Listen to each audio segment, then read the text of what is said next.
So continuing from our idea of isotopes, you would remember that chlorine has two isotopes, chlorine 35 and chlorine 37. And this number 35 is the mass number. And if you remember, the periodic table for chlorine would have this value for relative atomic mass, 35.5. Now the idea is that 35.5 is what we call relative atomic mass. Relative atomic mass. Why? It's the mass is the basically is the average mass of the two isotopes. So each isotope had a different mass, 35 and 37, and so those were known as relative isotopic masses. That's a new definition now for you guys. Basically, the mass of the isotope is called relative isotopic mass, and the average of those masses is called the relative atomic mass. So chlorine has two isotopes, 35 and 37. If I count the number of protons and neutrons, we got mass number. And you might wonder, well, what is the mass number then? Mass number is the number of protons and neutrons, that's 35. But then when I compare this element to 112 carbon 12, or this atom to an atom of hydrogen, this atom is 35 times heavier. So its relative isotopic mass is 35, because the mass of this particular isotope of chlorine is 35. The mass of this particular isotope of chlorine is 37. On the other hand, the average mass of chlorine is 35.5, because we know that if I pick up an atom of chlorine, it's not going to be 35.5. An atom of chlorine cannot have 35.5 relative atomic mass. The element has a relative atomic mass of 35.5, but each atom will have its own mass of 35 or 37, because either it's the 35 isotope or it's a 37 isotope. So the value of 35 will be the relative isotopic mass, and the value of 37 will be the relative isotopic mass of chlorine 37. So 35 is the relative isotopic mass of chlorine 35, and chlorine 37 is the relative isotopic mass of chlorine 37. In fact, the definition you might remember from IGCSE for relative atomic mass is in fact the definition for relative isotopic mass. And the definition for relative isotopic mass is it's the mass of an atom of a particular isotope of an element. So it's the mass of an atom of a particular isotope, specific isotope of an element to 1/12 the mass of carbon 12 isotope, carbon 12 atom, because you already mentioned the isotope, it's carbon 12. So relative isotopic mass is the mass of an atom, which is mass of chlorine 35, relative to 1/12 the mass of carbon 12 isotope. So basically this fellow is 35 times heavier than the mass of 1/12 of carbon 12. And this fellow's atom is 37 times heavier than 1/12 the mass of carbon 12 atom. And so this number 35.5 is basically an average of these two masses, taking the abundance into play here. So 35.5 isn't the mass of an atom of chlorine compared to the mass of carbon 12. It isn't that. So if you were to call this the mass of an atom of chlorine compared to 1/12 the mass of a carbon 12 isotope, that would be wrong. It is not. It's not the mass of an atom of an isotope. It is the average mass of the two isotopes. I will write that definition down also. So first, let's finish this. So relative isotopic mass is the mass of an atom of a particular isotope of an element relative to. So the word I missed out here is relative to. So here it's the mass, or compared to. So mass of an atom of a particular isotope of an element relative to 1/12 the mass of carbon 12 isotope. So basically how heavier it is, how many times heavy it is compared to 1/12 the mass of carbon 12 isotope. All right. So let's talk about the relative atomic mass of chlorine being 35.5. How did we get that? First we get that and then we write the definition. You know how we got that? We got that because we knew that chlorine 35 and 37, their abundances in the real world are about 75% and 25%. What that means is for every 100 atoms, 75 of them were chlorine 35 and 25% of them were 37.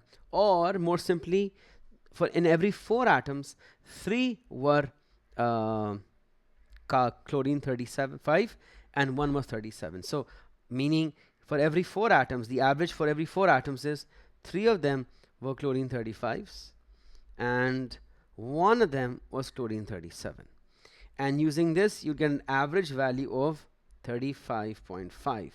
So 35.5 was the average of the two, taking into account the abundances. So when you take into account abundances, you actually use the word weighted average. A weighted average. When you take frequency into account, which is what you just did here, so what you did was you found the weighted average of the isotopes of chlorine. So 35.5 is in fact the weighted average mass of all the atoms of the weighted average mass of all the isotopes of chlorine compared to 1/12 the mass of carbon 12 isotope. So it's a mouthful of a definition, I agree, but all you need to know is understand that it's a weighted average mass. And the technical definition, if I were to write it down, let me just zoom out so you have this still in play. In fact, I'll write it on top. So the definition of relative atomic mass. So relative atomic mass is what? I'll say it, then I'll write it. Is the weighted mean or weighted average mass of all naturally occurring isotopes, not the ones synthetically made, of the element, relative to 1/12 the mass of carbon 12 isotope. Let me write that. So it is the weighted average. It's weighted because if I didn't use a weighted average, the average of 35 and 37 is 36. But knowing that it's 3:1 ratio, accounting for the ratio, that becomes a weighted average. So the idea is that the average mass of 100 atoms of chlorine will be 35.5 because 75 will be chlorine 35 and 25 of them will be chlorine 37. So this is the weighted average, or you can say which average mean. So you can use that term also in math, mean mass, weighted mean mass of all naturally occurring isotopes, all naturally occurring isotopes, because they're also man-made. So we only account for the naturally occurring isotopes. So weighted average mass of all naturally occurring isotopes relative to or compared to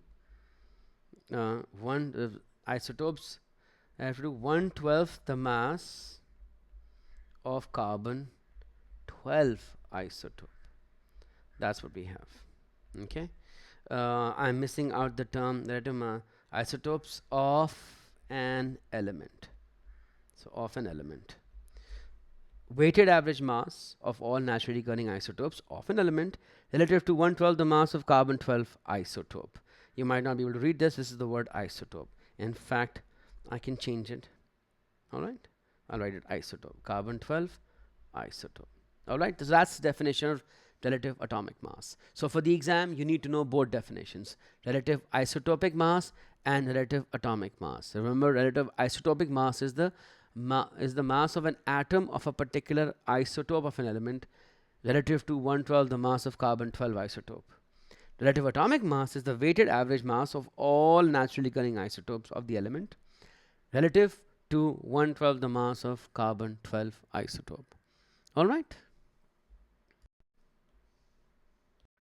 So just to prove this definition, let's find the relative average mass or relative atomic mass of an element like boron. Now boron is the element letter B, has two isotopes, boron 10 and boron 11. So the isotopic mass of this isotope is 10 and the isotopic mass of this isotope is 11.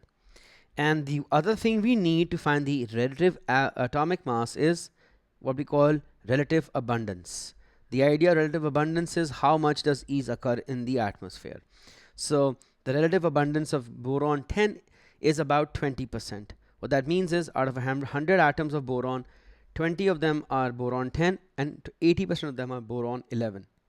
And really, to find the AR, all I'm doing is finding the weighted average mean. And for that, it's simply the mass of an isotope into its abundance plus the mass of the other isotope into its abundance over the total percentage. In this case, that's 100. 20 plus 80 is 100. And we do this average, the average mass comes out to, in this case, be what? 10.8. This is, so the average mass of boron is 10.8. And you realize many such masses will be in decimal figures. They won't be whole numbers, relative atomic masses. Let's take a look at another example. So we're going to take a look at neon. Now neon is an noble gas, but neon has 3 isotopes, and they are neon 20, neon 21, and neon 22. And their relative abundances is very skewed. So their percentage abundance or relative abundance is, for neon 20, it's very high. That's the most popular one. It's 90.9%. And neon 21 is only about 0.3%. And neon 22 is about 8.8%. They will add up to 100 here. And if you want to find the average mass, which is the AR being the average atomic mass, you'll have to take the basically the mass of one isotope into its abundance.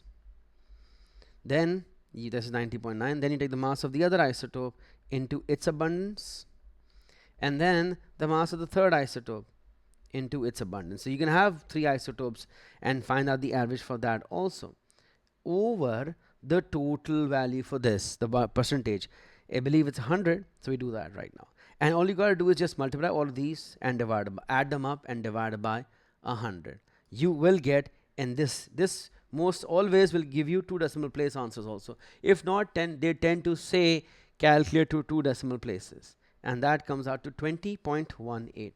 Now if they had said give me the atomic mass in terms of 1 decimal place, you would round this up to 20.2. But right now, as it stands, this in 2 decimal places is 20.18.